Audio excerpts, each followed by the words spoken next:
যুক্তরাষ্ট্র জুড়ে 220 মিলিয়নেরও বেশি মানুষ বিপজ্জনক শীতের কবলে পড়েছেন।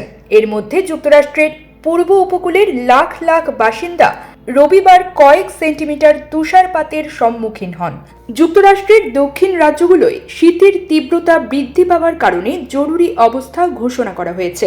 CNN এর খবরে বলা হয়, টেক্সাস থেকে দক্ষিণ ক্যারোলাইনা পর্যন্ত দক্ষিণের শহরগুলোতে সোমবার বিকেল থেকে তুষারপাত, হিমশীতল বৃষ্টি শুরু হয়েছে, যা জনজীবনকে বিপর্যস্ত করে তুলেছে।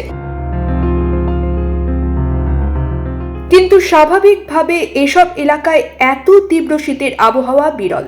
ন্যাশনাল ওয়েদার সার্ভিসের জারি করা শীতকালীন ঝড়ের সতর্কতা সোমবার সকাল থেকে মধ্য আটলান্টিকের কিছু অংশে ইতিমধ্যে কার্যকর হয়েছে। আবহাওয়ার পূর্বাভাসে 15 সেন্টিমিটার পর্যন্ত তুষারপাতের পূর্বাভাস দেওয়া হয়েছে। ম্যাসাচুসেটস, নিউ হ্যাম্পশায়ার, মেইন ও কানেকটিকাটের কিছু অংশে রবিবার থেকে 25 সেন্টিমিটার পর্যন্ত তুষারপাত হয়।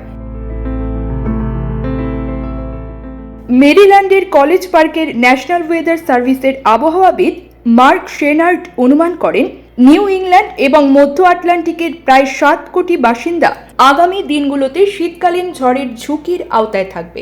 ফিলাডেলফিয়া, নিউ ইয়র্ক এবং বস্টনের মতো বড় শহরগুলোতে কয়েক সেন্টিমিটার তুষারপাত হয়।